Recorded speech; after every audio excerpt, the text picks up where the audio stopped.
Il n'y a pas de série. Il y a Vodacom best de best. Il y a Zulagi. Il y a Mataya Bima. Il y a c'est le grand fan de Fali au Saranade. Oh. Bon, c'est le Solanade. Tu as dit Sola, ça fait au moins 9 mois. Mais tu vas au Solo. C'est le fanatique à fanatique. Il y a au Saranade de Warrior. Pendant l'icolo, il y a minuit, 1 minute. Si 6 secondes de Sola, non, boy. Ils ont écrasé Nyon Segou dans la Zéla avant. N'a pas écouté. Des fois, le deuxième mois, tu risques dans moins d'un mois pour single d'or. Après 3 mois, pour avoir single de diamant. Et ça m'a fait ma case. Ils ont ma paix. Je vais free maté. Soit Trazayo qui m'a ma passe, il n'y a pas de et souillé, peut-être qu'il y a se comparer. Fali pourquoi? Ajoute disque d'or, toi ajoute disque d'or. Abonnez-vous et n'hésitez pas non plus à liker la vidéo et d'activer la cloche de notification. Voilà, comme ça, c'est parti.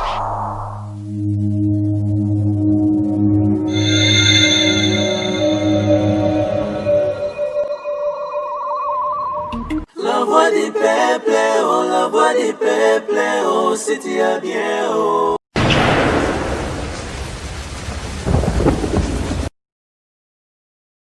Braza, oyi bafonaka na Brazzavillois, bana Congo Brazzaville, balobi makamto lukaki yango yo eye. Na oti basoko libinja pelenge basoko ti ana yawa na libinja basoko. La pace signore, soki bomoni mobikisi kuimba, yango elakisaka nini? Elakisaka tata na bamoze na yayananga basabona awa.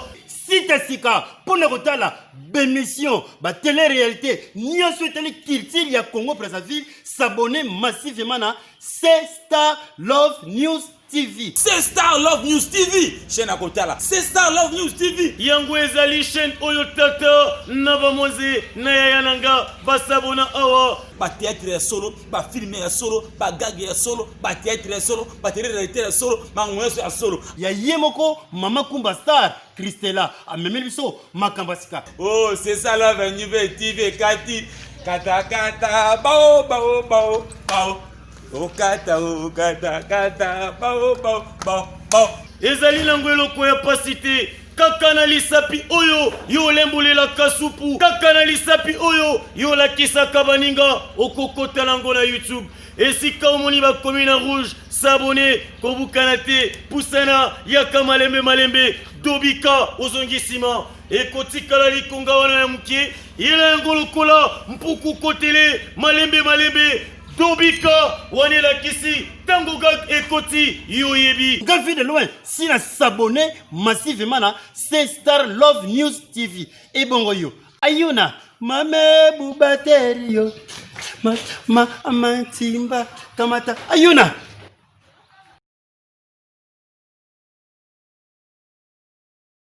Le plaisir nous revient, chers amis téléspectateurs, de vous avoir nombreux devant vos postes téléviseurs à travers le monde pour suivre votre émission Tribunal Nakati, la chaîne Amino, la voix du peuple. Une émission d'analyse autour de notre culture roi, de musique. Et c'est avec Mboutali Kassou que nous allons essayer de décortiquer différents sujets autres. Nous savons qu'il y a beaucoup d'actualités. Vraiment, tout le Bélango, moi, Pilipili, Mboutali Kassou, bonjour. Ouais, bonjour, monsieur le président, monsieur le juge président.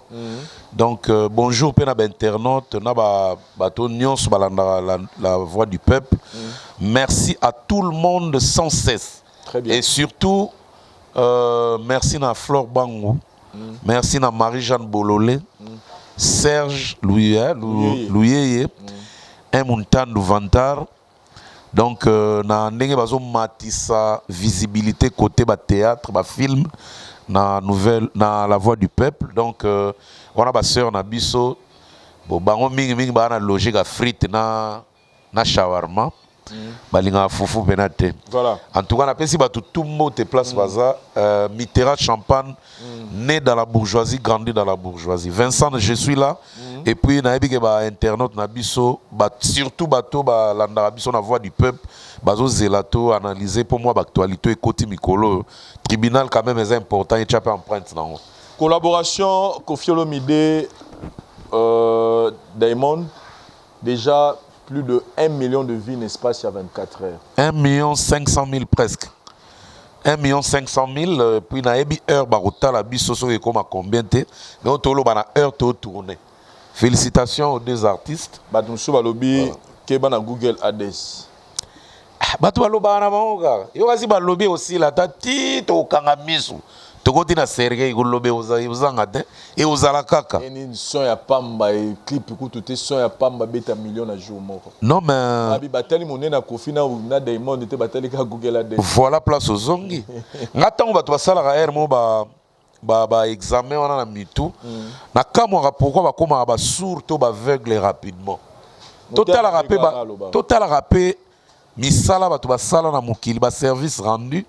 Bénéfice nango to résultat nango. Koffi Olomide bien que AGKI na ba ajo ya komi nango bato babeta sou vraiment na net troté puis ba bisa biloko troté. Mais vena biso azo se comporter kaka la jeunesse na mode jeunesse tout le temps actualité tout le temps azo osé et grandeur à Koffi ezo kitate ezo konne na komata. La preuve annonce ya pamba ke Koffi Olomide aza na Dar es Salaam. Est Afrique mobimba donc tokozwa Kenya, Tanzanie, Uganda, Burundi, Rwanda.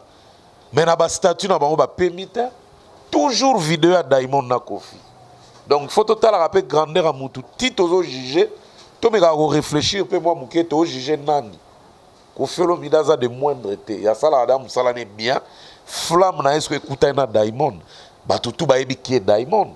Diamond pèse 4 380 000 abonnés na YouTube nae. Il pèse lourd na Instagram nae. Na ba page Facebook. Diamond ba clip nae za na ebité na ko définir en comment.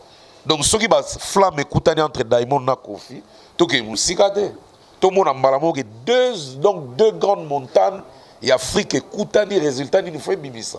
Audio ya pamba na 24 heures. Dans le route de Sali 24 heures. Et ça a plus de 1 400 000 vues. Et bah écoute, quand on a 1 heure à pamba, 100 000 écoutes déjà dans Spotify. Toko banaliser te, baza ba grand. C'est normal. Donc je pense qu'après 100 millions il y a collaboration avec Inosbi. Je pense qu'au-delà, avec Koffi Olomide, je pense, joue clip Robima, en tout cas, on risque de se retrouver dans la vie belé peut-être 100 millions. Souhaitons-le parce que déjà, Afrique de l'Est a pas m'attendre au la clip. Je crois au Kenapso World parce que yo moni audio, n'est solo li. Nan to komi ba 2 jours, une semaine, au moni da résultat et puis ba vente. Avantage à anglophone, ba talaka pe ba sombaka. OK. Donc loko wana toko kena musika penate c'est normal. To c'est la clip, je crois na sur dans incessamment là, peut-être après week-end, toko mona clip pe bimi donc to c'est la to mona. Et puis Koffi Olomide nous annonce déjà pour bientôt la sortie du single Papa nani toza ba congolais. Et samedi. Samedi, voilà. Samedi le 28, à 17h ou 18h. Voilà, donc Papa Mobimba. Et puis Fally Ipupa nous annonce Papa Mobimba, dans Saba Congolais, pardon, s'il voilà. vous plaît. Dans Saba Congolais. Et puis Fally déjà nous annonce aujourd'hui, le vendredi, sa collaboration avec Nino Otrozouatan. Il y a des décortiquants. On a déjà sur un clip na pourquoi audio c'est déjà c'est minuit c'est quoi clip né à 17h to le belango il y a vraiment tout un rubrique to kota dossier ngo mais nga ina zo mo mukimbo talika sur lelo bino artiste musicien bo souffra ne loro moko to benga promotion quand on dit promotion to le barato yoraka ça dit koyoka na kotala oyo ko pousser mutu akende ko somba mais aujourd'hui nous avons nos artistes musiciens au pelelo bazana ba possibilité il y a mis assuré la promotion na bango makasi d'abord à travers la télévision radio mais c'est quelque chose où tu retrouves raté et pas ba mission na biso mais Nathalie na ngambo ya Diamond na moni amemi Koffi Olomide na chaîne ya télévision na ye na radio na ye Nathalie structure Nathalie qui doit sentir il y a exemple simanda tout moi que il y a tous les éléments sont réunis on m'appelle que chaîne moko ils ont un niveau moko professionnel. Wasafi Et FM. Kofi Olomide et Moura lobby même na commentaire Moura Sala lobby que c'est pour la première fois dans la carrière naie collègue musicien naie a invité na chaîne ya télévision naie na chaîne ya radio naie. Tant au talaki en auto tant au monaki on mi le belini par rapport à la réalité, il y a autre chose vivre na kati ya Moura na biso côté ba musicien bango moko parce que je pense pas que Diamond Oya Sali ba musicien biso baza na moins capacité au salango. Je sais pas comment on analyse. Bon, on a milobé l'hôte. Pour la chaîne à Diamond, ça existe depuis des années. On a milobé l'hôte. On a déjà chaîne en état la Maka et Yokanaka. À travers en collaboration avec Joseph Koussaga. Mouto a sali que Kofi Olomide a kende Dar es Salaam à travailler à Diamond. Aza parmi les producteurs au Babetsapenga, na l'an 2000, na Tanzanie. Donc Joseph Koussaga c'est un grand d'abord dans la showbiz et puis dans la business. Parmi les producteurs géants. Biende naka emeshentemba babetsa a Wilo Longomba. Na 1999 o bayamba Wilo Longomba na cheval. Ti lelo muta beta kolega Wilo na Dar es Salaam azalate. Joseph Koussaga, je le salue même. Ayoka appeli ngala lo ba appeli ngala. Donc bato ba na ba radio na ba artiste bazana bango déjà. On peut voir Alpha Blondy. Oyo ayambara pe bato so boke Côte d'Ivoire et que bo solo laka. Oyo pe na chaîne nae oleki ou soit au tali ou soit au sali moi liloba tout ça. Diamond pe bien mais na Congo ne na monate artiste a font les chaînes à radio na TV sauf quelques annonces ba pesa biso fali annonce Tokos radio Tokos TV. Na yebité pourquoi et fonctionnera te mais ils avaient déjà idée bien il fallait fonctionner. Donc la radio fonctionnera moi tant mon ba pour ekati. Na Brazza Roga pas au tchaba structure en place. À ça ici même local et tika ka ba installé. C'est une bonne chose. Bon na Côte d'Ivoire na monaka mais na ba studio ba artiste belé ba na ba studio. Artiste mboka na studio, fallait na studio, Wera na studio na Palin, JB Kofi, Roga na studio, Diamond dans le studio. Donc, l'artiste est belé. Déjà, comment on annonce aux dans le studio et pas dans bango mogo. Ils n'ont ça dans le studio. Dans le studio, na bango na Maïcha Soul, au batravaka, grand frère na audio, grand frère na vidéo et puis ainsi de suite. Non, déjà. Par rapport à la question, on a tout que ça une façon pour se soutenir. Oui. C'est le moment où quelque part faut encourager ma mission, ma initiative ya bongo za malamu. Je salue Aline Lutumba, Motema Vena, Souri Jani Mambika. Voilà. Prêtre. Ba initiative ya bongo za bien. Ouais.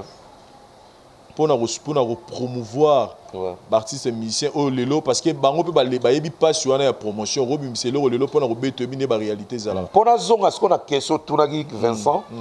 C'est une bonne chose. Il y a s'entraîner dans la promo mais ça la peut continuer. Et ça la tête tant artiste à mon ani boé pour amplifier promo tant à limoué boké bozongi na bino na pour revenir la mouton ne ba loba na français.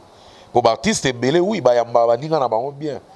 Oh bah na ba radio na ba TV mais après ça continue jamais ils arara bazongi na bango na ne bazalaka mais le rôle ba sali œuvre et que ça Diamond pour œuvre wana tozo mona wa eza nzembo kofite il faut ba toi tirer moi ma toy eza nzembo Diamond posté na chaîne YouTube à Diamond wa donc bonne chance na Elo Kwango mais pour la promotion Vincent lelo on est au lobela boé radio na TV zo pesé ko les internet té si tu bêta c'était que ba musicien ba embrasser ben internet comme il faut c'est parce que internet les ont dominé.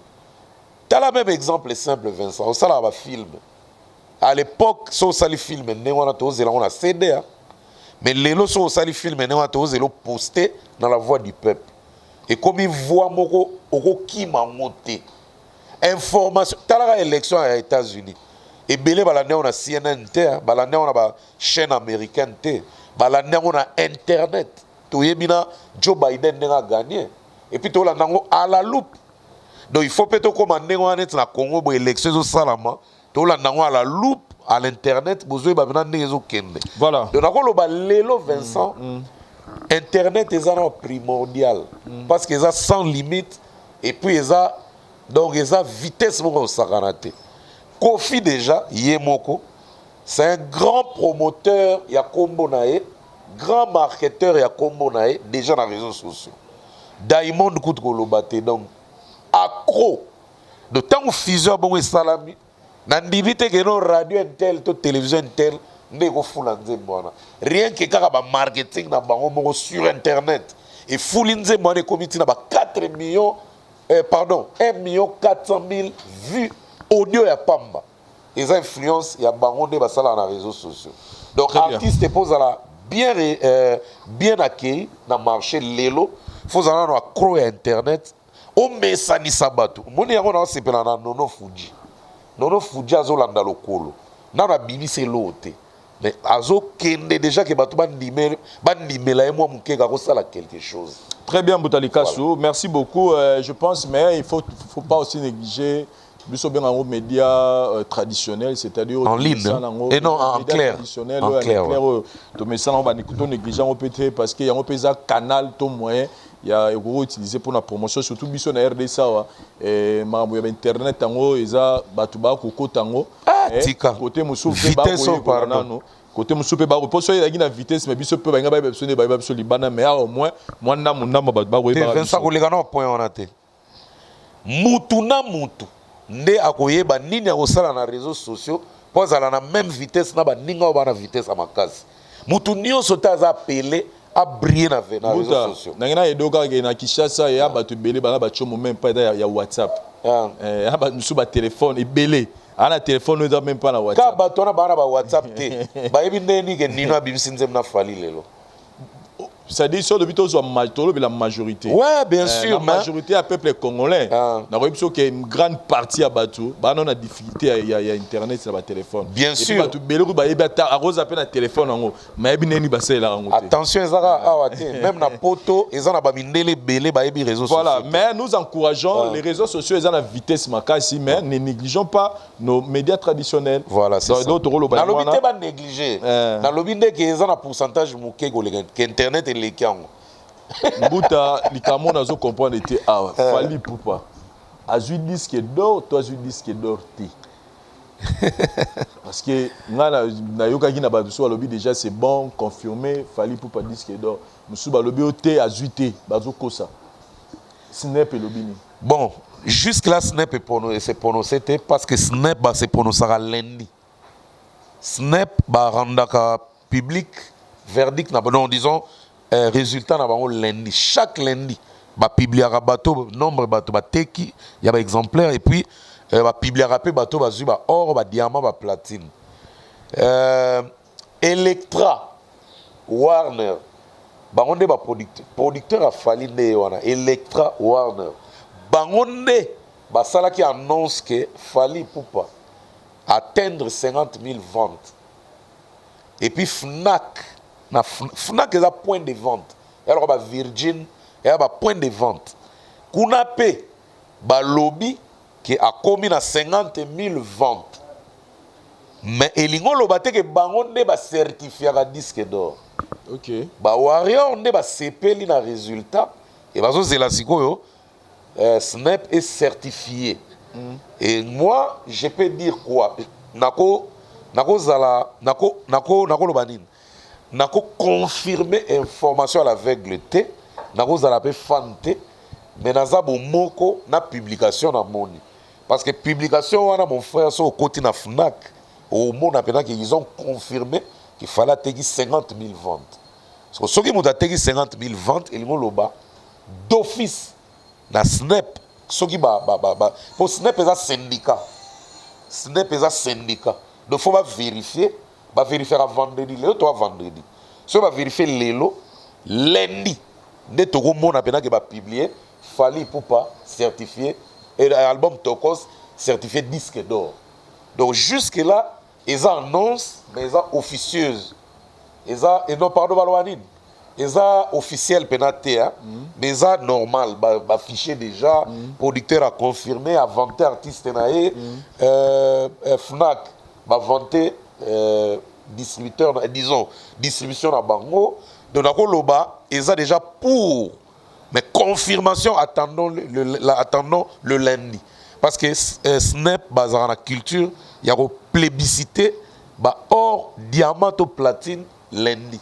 chaque lundi. Très bien. Donc total là, ceux qui va certifié, dès lundi, bah Warrior va ça la fête monde entier. Mais déjà Vincent a ça au réseaux sociaux ça ruine. Depuis lobby na émission, ko samba do yango na yango.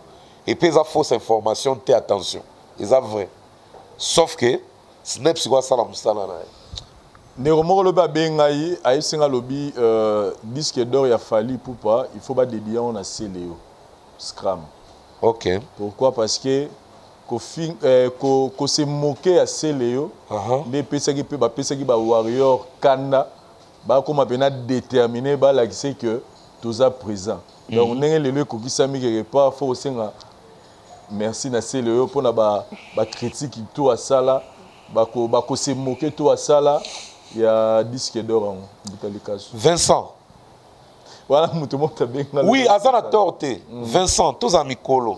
Habitant quelque part, c'est le à jouer un rôle moins important na moquerie na sala. Vincent, na bandé encore une millième et une fois dans l'émission au tribunal. Et ça na meilleur mogote batonga raete. Et ça na meilleur mogote baseka raete. So vous avez étoile et vous avez une bonne position. Na affaire moko boy na likambo moko boy yebango ko uzana bato ba uzala contre yo bazela la chute na yo bazali ebele et puis ba miso be ba solisaka fali baza contre ye ba yo ka mutema bien tende ba ki 50,000 ventes on a que disque d'or bazo ka bien te mais ba se manifestera te bravo na Céléo parce qu'ala kisa ke ya zaka d'accord te pour na fali mutako bombe pour na ngote eza point de vue na ye Vincent tozana na esclavagisme te oyo ke mutu nyonso d'office fois azalaka d'accord na fali mutu oyo nyonso alingaka fali il se contente des résultats de fali mais mutu alingaka fali te elingi koloba te aza fan na fali te nga nayebi ke Céléo aza grand fan na fali akosakana te bonga Céléo tosolaka na ye te totiki nde kosola ça fait au moins 9 mois mais tobanda kosolola te c'est le fanatique à fanatique ya kosakana te de warrior ardent. Mais la preuve est simple pour yeba que c'est le warrior ardent tala Céléo biloko tout fallait ça la landango à la loupe muto landanga biloko muto la loupe azanan c'est le fan de quelqu'un ngana zana tante na ke kota na site Champol na ke luka maramna na linga maramna ete na ke yoka ngote. Est-ce que nous avons tina na ke s'intéresser na makambo par exemple à mewe na yo na musique na eta muto ya s'intéresser na makambo muto eza oyo kaka alandaka ye o asepelaka na ye et puis c'est le ye mo loba on a émission basala fallait avoir invité par Jaco d'amour na B1 c'est le ya na micro boy bavana na fali aloba abibisa émotion no sazana pour na fali ata lelo atengami etalinana. C'est sa propre motivation. Et puis côté na mana ya TV au lobby on a 4 arani fanatique. Aza fana fali parce que ngata to solana Céléo na ebike so ka benginga ata to sola ma bilanga. Ya ndeni bangulu na yo est-ce que boy to sola ata 37 minutes. 3 minutes etikali pe comme 40e. Yo pe mutu no fali wana na comprendre eta. Webike fala fula batu, fala sala boy. Ngara on di magaete. Donc il faut le baquer. Et puis, yo Vincent a bien informé dans ma falide. C'est le temps qu'ils sont le roi à tenir de la gombe. Donc, aïebi pendant la loupe. Même, au moins, il est la résultat. C'est le aussi à quota qui s'est vérifié. Et ça, dans le sens, ça m'a bêté. Très bien. Azana nous fan nae. Si on a ma kambo mususu ya mukili. Ne bazala d'accord. Voilà. Et ça peut les soumoute. Qui te dit que Fali Azarabe fan à l'artiste congolais? Azar fan numéro 1 Bill Clinton. A Lobango ta dit fan à TV. Fali a sepela. Fali Azar fan à Wenge. Ya Lokwa Kanza. Ba Lokwa. Zo man. Récemment Kaga Kalami qui t'a autour Lobango Azar fan à héritier. Récemment. Na ba émission na avoué que non a sepela ma héritier salaga alandarango donc héritier za pena ba jeune ba impero wana ba mimi aloba ko kutuke soka ako souhaiter aye mana congolais moko ako yemane na héritier fallait aloba ko donc il est fan d'héritier aza fan a fali donc mi ko sarate to ke na ba gauche droite te to landa be loinga ba fan te biso na biso to lingana ka Kofi grand fan a fali a osarana te. Mais Kofi na lingaka te ba lege numéro 1. Te. grand fan à Fali Mobosen pe grand fan à Mutumoro. Nan. Ferré. Il y a artiste Amboka. Alela ma. Somo alela ce qu'on voit na. Nabil. Kasi ka yo to lobi ndeto zaboe. Ezali linga ezali linga mobilité en désordre. Oya lingi oya lingi. De toza d'abord ba humain puis toza ba ndeko. Donc on est censé de s'aimer. Voilà, culturellement d'abord. Moutalika sous Tokos 1 sali que avant il débima et disque d'or Izoami. Nanu te tozela nanu snap ba certifié en lundi. Tozo la recertifié mais déjà avant ils ont l'acception qui a commis déjà ba ware ko to so ba maele so ba ware ba maele ba amplifier moi so beti mutu abani okwea au sepel déjà so gagner enchaîner ba coup de pied zéro pour là la bena bien de pona nga ba warrior ba lembate lelo ti lundi ba enchaîner lisusu ba vendre ba voilà Moutalika sunga nga kisiko par rapport il y a expérience il y a Tokos 1 au net au vivre nengeni nozo monela par rapport il y a information zui par rapport il y a réalité mususu nengo l'année le temps qu'analyste et tant qu'artiste musicien aujourd'hui on a Tokos de nengeni par rapport il y a collaboration par rapport écriture par rapport il y a nenge makamozo kendelele parce que là déjà net le qui de l'aujourd'hui déjà il y a Nino Sebimi collaboration ina Nino mais nengo talela yango aujourd'hui on a nengeni évolution et par rapport à Tokos 1 pour nga ezaki essaye eza le fallait bandi ko nager na mai moko mesana na ngote donc il faut connaître kuba il faut connaître obstacle pendant kazo ça la parcours na c'est normal et on peut que les féliciter parce que ça ya yete na lobango maintes fois que rythme musique il fallait embrasser ça ya yete à s'adapter alors muto à s'adapter soit ça bien et que ma prestation ezali faut féliciter nazo féliciter tous les artistes au ba s'adapter na kilelo ce n'est pas donné à tout le monde mon frère je félicite Fabregas aussi à s'adapter ne loko yo ezo mu pepa lelo à côté yango facilement parce que tu as ba résultat na pour yep Fabregas autant au cinéma Universal Africa ça la pas album urbain album ouvert de tous les résultats hérité wata car attends aux autres rumba au sentir que à côté na monde dango sans casser la permission à s'adapter et puis à zo kende eza expérience to ko mona pe bato lo ba Ibrator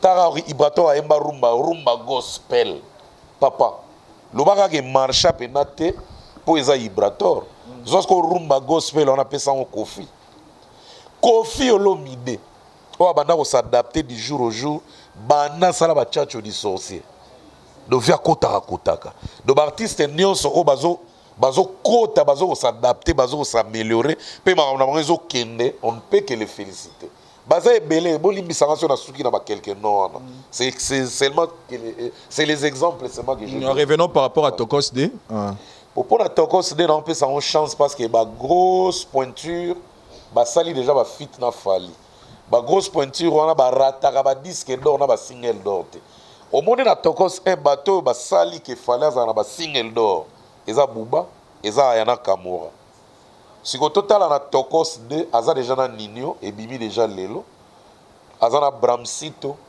a commis belé na kata Tokos D Youssoufa a commis et a participé à l'écriture. Ça compte. À part Youssoufa, Mat Pokora. Qui ne connaît pas Mat Pokora? Une des légendes de la musique en France. A participé à l'écriture. Makasi et puis, ils ont un soupçon qui a yembi bena fali. Et so talipé, artiste marocain, il paraît. Et puis un artiste latino. Les artistes les plus vus. Na monde na YouTube eza ba latino basala ba milliards ba maluma wana ba ebele maluma sala na Gims ba latino ebele basala na ba Beyoncé ba Rihanna ba Jennifer emo du latino donc fali a osé na mo ba fit mo bo na album tu sens que performance eza kasi par rapport eza plus que Tokos 1 eza plus OK donc espérons que na moi laps de temps à cause de 6 mois après vous avez belé soki na lekanité 6 mois vous avez belé à cause on est peu disque d'or pour battre ça là bango et ça là tobo ça dit Dadju donc à part jaloux on va faire un remix on est ça il y a Dadju mais Dadju pas collaborer na Fally pour un titre moko na Tokos 2 c'est des grosses pointures au que ce bazana il a projet na yo et ça passe yo loupé yo moni non c'était asali yo pena Diamond Flamme asali Best na Damso au moni Flamme te donc à cibler a ebi ke bato le ba Damso et rataraté et que bien mon na Spotify 1 million d'écoutes ça. Ah oui hein? Donc plus de 1 million exact ils a plus d'1 million d'écoutes Diamond dans Damso ba yo trop et puis non ça a excellé asali boulot mon non il y a carrure il y a boulot mon donc il y a osaganaté donc c'est normal que bah écoute et atteindre ba million écoute faut les cas parce que Damso n'est pas vraiment un petit truc. Voilà, merci beaucoup Mboutali Kasso. Nous souhaitons plein succès dans l'album. Il y a Fally Ipupa Tokos D aujourd'hui Mabongo le 18 décembre et puis déjà là aujourd'hui au moment où nous parlons déjà na tongo déjà son essai bimi na ba plateforme et à téléchargement nyonso avec Licolo et les soirs déjà nous aurons les clips na chaîne YouTube il y a Fally Ipupa. Et puis Vincent il faut les souligner. Banda Licolo bimi na minuit 1 minute. Si on est au Solano boy ils ont écrasé nous ce goût dans la nzela la vente na ba écoute deux fois te donc c'est moi to risquer na moins d'un mois boy single d'or après 3 mois peut mon avoir single de diamant et ça m'a bé ma case ils ont m'a bé donc félicitons-le alors félicitons-les et là nous pensons que Maramé Rosala plus meilleur que Tokos Ndenge Mbutalika Sautu Oloba et là nous vous signalons aussi que le 18 novembre Oyo Koto Bawario ba osepela na Tokos D le 18 décembre. Le 18 décembre plutôt le 18 décembre Koto Bawario ba osepela na Tokos D Koto yo ba fan ya Wata héritier Watana me ba osepela na sortie ya mi ange mi démon Mbutalika Sautu sorti il y a les 2 albums les plus attendus dans la communauté congolaise na biso et bima jour moko moni makanisa ngene pepele na kala to mona mama trop oh amena etiki ngai etikali elembo pirim ya zaiko oh amena koto lo ya madilu oh amena koto baningisile bayaya ningisile kofi ça ne dérangeait personne pourquoi quand lelo ne déranger héritier bien fait et na ebi ça y était ba coaché pas producteur na et c'est bien parce que Nathalie image de mo bazoloba ko banga pesa na permis na mutu tout donc il sait pourquoi il dit ça. Donc, une détermination est importante dans la vie. Héritier sali bien. Voyons voir la sortie des 2 albums-là, les 18. Mais pour nous, on a fait comparaison parce que nous avons un public différent. Fally héritier a un public dans le monde de la rumba. Mais Fally héritier a un public dans le monde de la musique urbaine. L'album on a la musique urbaine. Ils ont un rumba. Donc, rien à dire. Et puis, il faut déranger dans le monde tout. Pour Vincent, Nimi n'a pas été bano baoze la Tokos D, bango baoze l'héritier. Je crois pas. Bano baoze la Tokos D, et ça bano baoze la Nino, baoze la Dadju, Damso, bato belé wana. Bango baoze la Tokos D. Siko biso bambiaka, toze la on a curiosité. Ya bete la biso ba, tout le monde danse la folie. Siko mbala o banana nine, de curiosité. Mais biso toze la ndé héritier.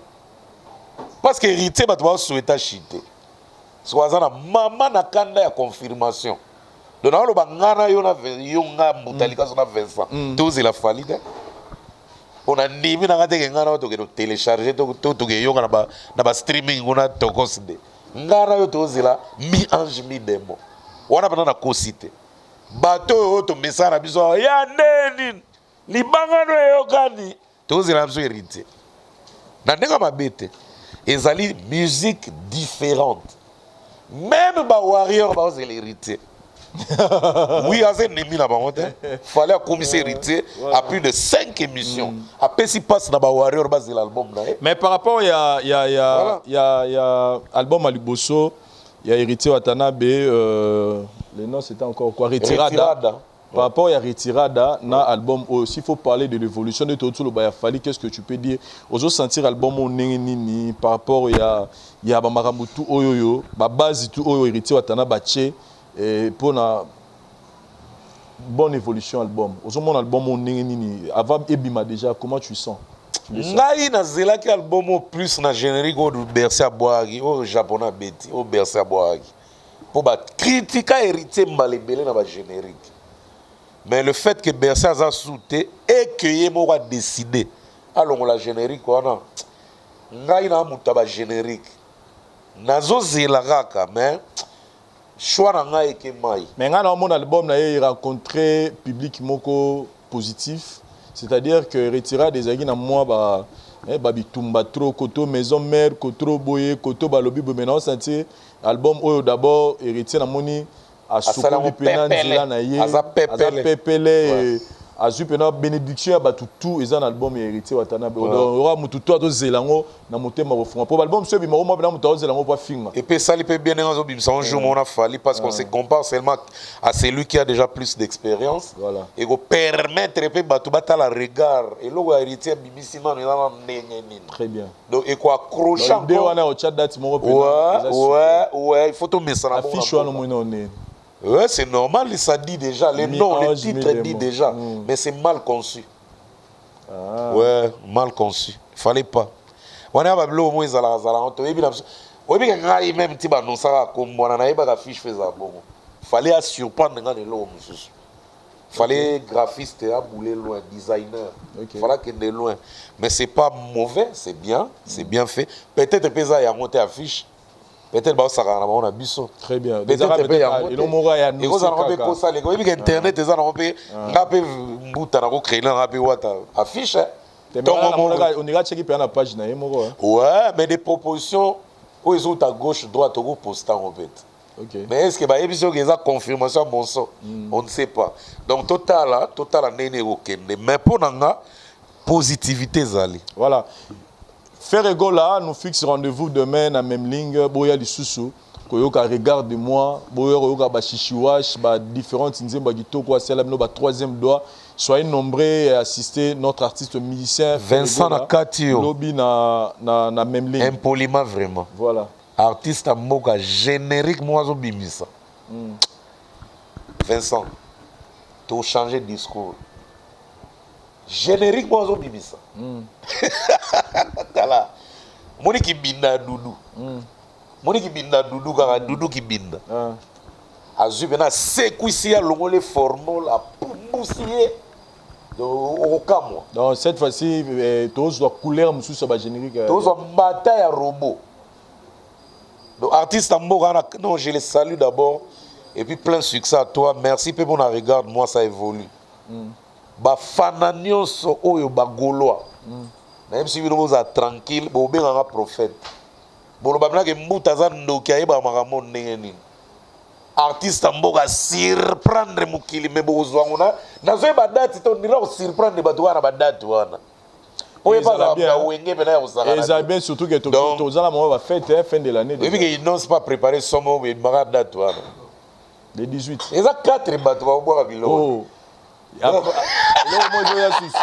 donc artiste amboka boka générique date e bande benga nazo prédire que bimara date wana. Et puis, ils n'ont pas dans la somme à bombi et ils m'ont à date.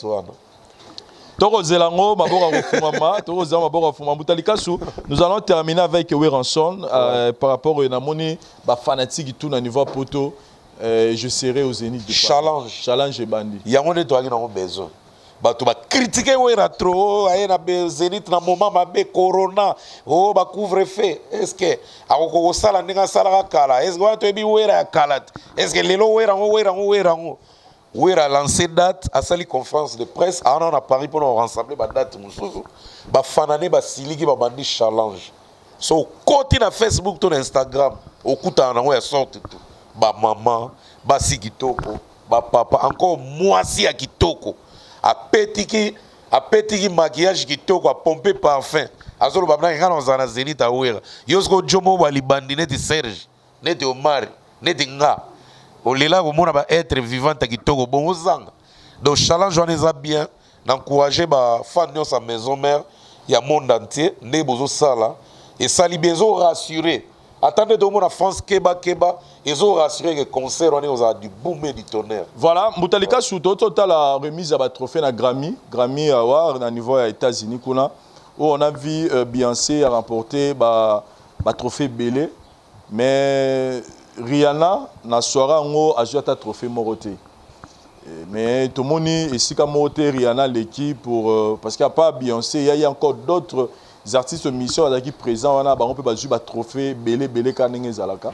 Mais Rihanna, on peut te dire qu'il grand au niveau de la musique, dans le monde, mais il y a un trophée Moroté, tout le monde réaction Moroté, il y a un trophée Tony Niboyete. Mais comment vous trouvez, personnellement, vraiment tous à la moi sincère, vous constatez que ceux qui musiciens ont nominé Aroya a boyi ba trophée wana o ba trophée na lokuta mama lokuta na trophée solo na ozela Grammy o rozwa Grammy to au mona musicien mususu azaki nominé na trophée solo ozela Grammy na ndene tabiye pa ndima ke mutazi trophée solo feza la Grammy mais faut ndima parce que congolais ça zwa Grammy faut ndima na sisi na noté to moni pe ndeko na biso mobali qui se fâche na niveau ya direct moi sali na Instagram na pour la roloba qui babilo ko na lokuta wana ba tchaka ba communauté tout ça bilo na lokuta Afrima te wana na bo ba vidéo eza se abi na bilo lokuta ye sur totalité natalité abi na bilo lokuta je t'informe aboyi yango abi derrière so moninga na olobelelo ko ngo te boy ba déjà que y a pas de sérieux Afrima na legi Vodacom best the best o ya zulaki o ya mata ya bima yo compare on Afrima to tika ba vantir ko. Bon, et vous allez faire des délire à petit frère, le barin n'a sepeli, a misé une galerie, a misé une galerie. Est-ce qu'on a un boy à l'eau sur le ah, on est à n'habiter, mais moi je n'ai pas suivi. Mais là, on a le barak, il y a un boy à net bas frima, on a moutfaza. Bon, on a limité. Franchement, on a pas d'indima. Mbouta, je te forme à boy en haut. Te, on a bien une annonce à déconner, on a un boy à frima te. Soit à ça, il m'a pas passe, il n'est pas jouer. Et souillé peut-être n'enga zinga ko se combat la sali isa gospel na kati nani ojo imbaka Jérusalem te nan ivoirien moko boy DJ nani DJ Kérosène mais il pas zaki nominé c'est quoi zuite pour ba voter mingi te eza problème te ezali likamba vote soki ba voter o mingi ozwa na yo mais ko boya trophée nga na limite parce que nga na yebi valeur à trophée d'abord pour nini bato baza ba plus fan fou ya Messi na Cristiano Ronaldo mais ils ont reçu beaucoup de ballons d'or plus que les autres et puis Messi ala tranquille Cristiano ala tranquille pour na ba mérite na ba ballon d'or mais ceux qui non ça au boya trophée na bazala souka na ebité na kokoma fou na émotion yemo baza produit ya nini ya trophée a gagné un trophée à Vodacom, il y a un innocent. Pourquoi au bout un trophée? Ce qui est sali qui a eu chance il y a un biti. Je crois ce qui va œuvre na ils ont continué à primer, ils ont continué à bêta à la nominer na biti mususu. Ce qui a eu chance d'abord on a un trophée nan. Ce qui a fallu muta gagner et que suit bandinga. Bon, tu sais que c'est normal les soirs pour faire la vitrine na trophée c'est l'équidosa et mon idée to zaboué Vincent na artiste faut na ebisayo nga ta ba benga na selemba ba pesi nga war mon frère na ozala fier mogo mais parce que coin wana ba reconnaître valeur ya mutalikazo biloko tout c'est que bango ba benga pe ba ballon d'or manzanza pamba o bango ba kozwande yango ne mabenda solo totika ba vanti au papa Jérusalem où est petit collègue banze munyoso na mukili lelo ezui Afrima sepe la salle na fête kuna place Diamond asala ki featuring azui meilleur artiste à East Afrique asala ngo fête ite kuna omonde nga laxi kofi ba trophée kuna wana pe manzanza ba ko ya ko ine pamba aza jeune aza na avenir ebele et puis ba œuvre ne toujours sepe la nango ce qui discours échangé a changé marketeur aluka mutu soit ça les marketing ya oloba muke so ekomi biloko nyonso kaka lobaka yango e décourageaka batu e ko bomele nzela mukilo eza ya batu biso tozalaka rien Po to lata bien, to tambusa ba Bentley, to tambusa ba Rolls, eza bateau ba otala biso. Nde ba pesa biso opportunité wana. So comme dénigrer biloko bateau wana ba omo ba pesi yo. Que ba ekomi trop dangereux. C'est que vous avenir na ote. Bon quand artiste mboka, alo ba geno ye azara zo zelaka Grammy. Bon bana kala wana zelaka Grammy de ka lelo. Mais Grammy congolais ça gagne en route. Dans 2000 zoki 9 zoki 2010 zoki 2012. Congolais mo ça a gagné Grammy. Bato baza kidiba. Groupe Konono numéro 1. Ba gagné Grammy award oyo. Ba Beyoncé ba gagné na ba artiste ebele ba gagné. O ba Michael ba gagné.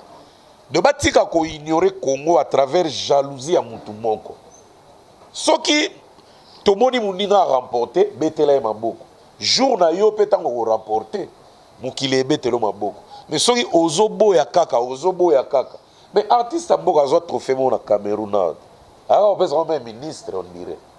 Ils ont la valeur de trophée mo gagné na Canal d'Or si je me rappelle bien. On dirait yaka on peut se rendre ministre de culture on dit valeur ba pesa gango. So Canal d'Or on na frima.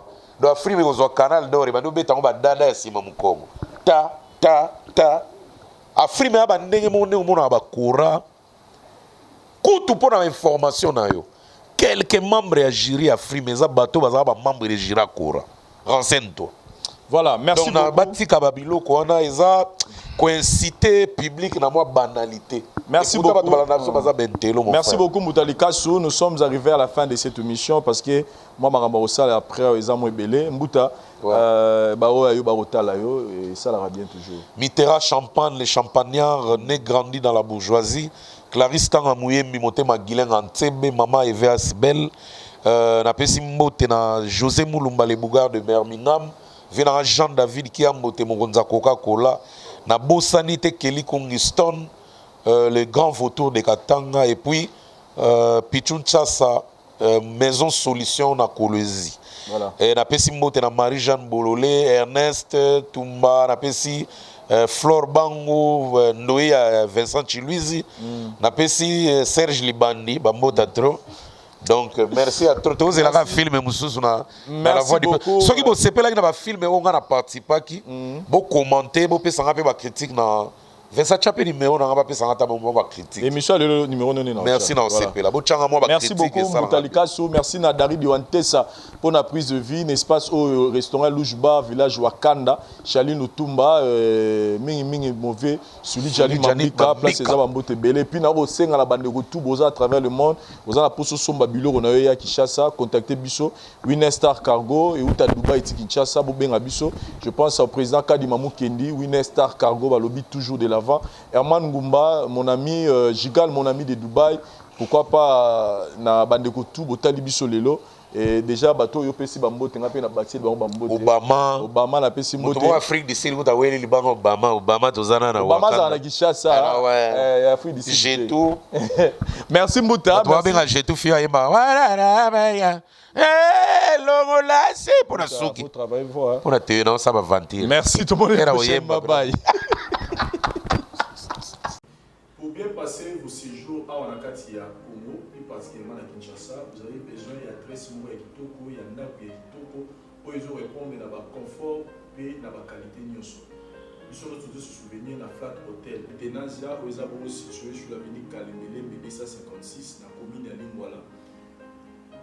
Vous avez apprécié, pour apprécier le niveau, il y a qualité et confort, mais vous savez, il y a le moment pour la prix. Voilà qu'on vient de penser à vous. Un grand promo pour la bande de tout aux autres Talibanda, spécial promo, une grande réduction, Flat Hotel Tenazia Yotimo Kusala, 50% de réduction. En tout cas, pour la prix, vous mettez tout ça, vous pouvez bien numéro de GNAC. Appelez-nous et vous serez vraiment satisfait. Le confort est à Awa. Et le prix que je vais vous donner au foot à la temps au sala par jour, en tout cas, vous allez très heureux à votre camp. Appelez à ces numéros de GNAC, vous allez bien servir. La qualité et le confort de l'Oesu Combo et Bazobe Mona Combo et Flat Hotel Tenazia. Ici, il y a la qualité et le confort. C'est-à-dire vous avez la télé, vous avez un exemple Et mon salon, il y a la cuisine, dans un format, il y a chambre, salon, cuisine, salle de bain. Et ils ont la primo reçu dans la télévision. N'hésitez pas, appelez-nous, et puis n'hésitez pas, faites vite parce que plus haut au tien, en tout cas, il faut faire vite pour réserver parce que qui m'a déjà vous réserver. Donc, il y a des occasions, vous avez déjà un programme de voyage, appelez vite pour réserver parce qu'ici, il y a le courant en permanence, il y a l'eau. Et dans le on a tout ce qu'il faut. Donc, quand vous êtes ici à l'intérieur des Ténages, c'est comme si vous êtes en Europe. Donc, appelez vite dans ce numéro. Topé ça au prix à promo, spécial promo, Flat Hotel Ténages. Après avoir passé 8h, 16h, 12h de vol, vous avez besoin de bien vous reposer. Voilà. Mais tout y a qui toko au Flat Hotel Ténages est rendu disponible pour la vidéo pour que vous puissiez bien vous reposer. Et tant que Kindaka, mes arabes, qui chassent à moi, aux opinions Tambouli, vous avez aussi besoin de vraiment de bien vous reposer. C'est la raison pour laquelle Flat Hotel Ténages a réservé numéro de Kitoko. Donc là où j'étais, Zaki Salon, tout Tambouli, tout cuisine, tout côté dans il y a chambre. Donc tout est bien équipé pour que vous passiez vraiment en vacances au Kitoko.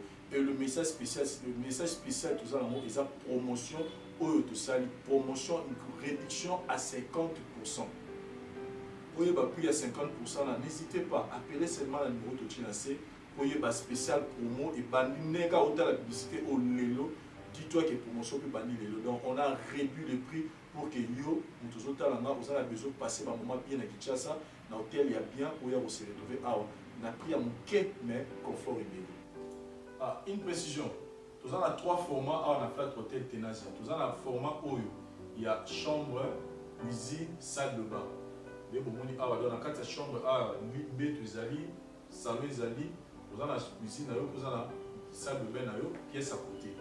Et puis, vous avez le format, il y a chambre, salon, cuisine, salle de bain. C'est-à-dire, salon, ils ont juste un fauteuil, format, et puis chambre, couleur, vous avez un panneau, vous avez la salle de bain, puis vous avez la chambre, et puis cuisine, puis ils ont.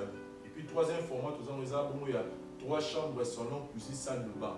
Et ça, vous pouvez juste nous contacter parce que tout ça là, on va bénir spécial pour nous. Réduction spéciale à 50%. Donc, mon au foot va réduire en haut à 50%. Donc, c'est une opportunité pour nous autres à appeler à ce numéro de Tchinase pour réserver déjà à l'avance. Parce que le prix, je répète, mais le prix haut de Tchinase, confort nous sur mon art. Ce n'est pas le prix en haut.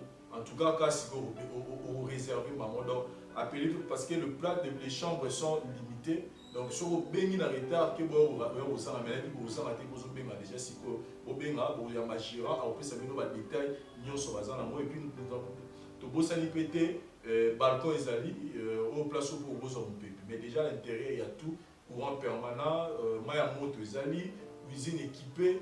Tout est là pour que vous passiez à séjour bien à la carte Flat Hotel Ténages sur la ça se situe sur l'avenue Kalembele, numéro 256, la commune de Lingwala. Non loin, il y a 109. Voilà, non loin à 109, non loin, PDPDK, RTNC. Donc, tout est sécurisé pour que vous passiez à séjour dans Malam. Conseil dans le Sabino, vous allez banda, soit dans la poche, vous passez à séjour bien, dans la Kitoko, nous vous avez la photo. Adresse Zakamoko, avenue Kanemele, 257, Flat Hotel Ténages. Ici, c'est le confort, la qualité et le service. Mon vous a vraiment satisfait jusqu'à la fin. Merci. Voilà, donc, comme nous tous nous dit que mon petit voyage, c'est vrai que visite est un peu structurée, mais vous avez un restaurant à Bino. Donc là où je suis assis, restaurant à Bino.